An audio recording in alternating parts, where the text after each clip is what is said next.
Folks, it's Glenn the Small Chef, and today I'm going to be whipping you up a fantastic homemade steak sandwich that is fit for a king. I'm going to put this bad boy together in a jiffy. Something you want to try. So let me show you how we do it. Boop!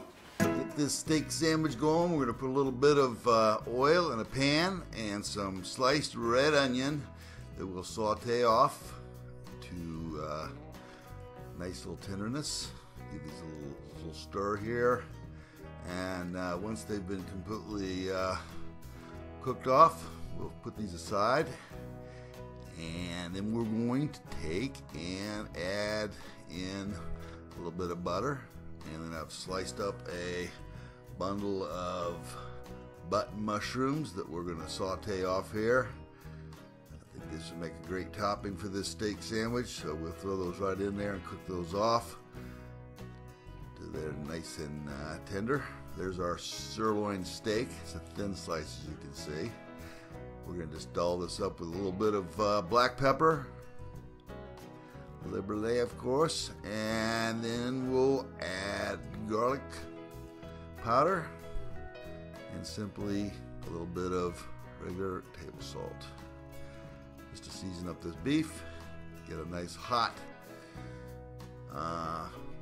shot there of our sauteing mushrooms that are coming along quite nicely. We can take those and put them into a bowl, and once we have our pan back up to heat, we'll lay our piece of sirloin steak in there and cook that off. We've got the flip here. Don't want to overcook this, of course, but we do want to get it medium rare. And then we're going to add a little bit of provolone cheese to the top of that. Add a little bit of water. It'll help steam and melt the cheese so that we have some nice melted cheese on our finished steak sandwich. Next step is, after we remove the steak, we will take a nice piece of hoagie roll. Put it on that butter, we'll brown it off nice, and then I like to top my steak and cut this bad boy in half here, and we'll take our bread off the stove and put a little bit of prepared horseradish on it, and that will give this a nice little flavor. You could use mayonnaise, or you could mix mayonnaise and horseradish for that matter, but I just went with straight horseradish on mine.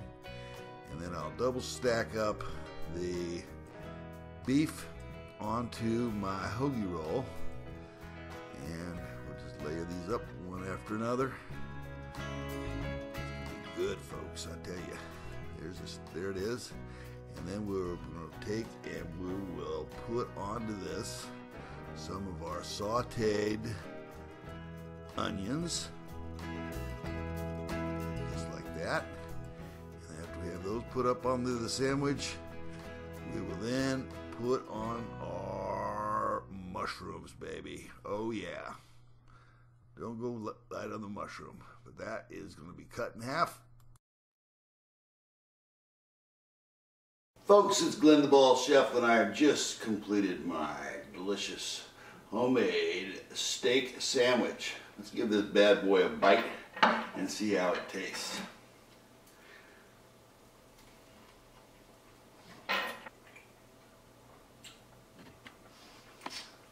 Absolutely delicious. Give this one a try, folks. I guarantee it's a winner. Thanks for watching. So if you do decide to give this recipe a try, I think you'll find it to your liking. Once again, it's the Ball Chef, and as always, bon appetit.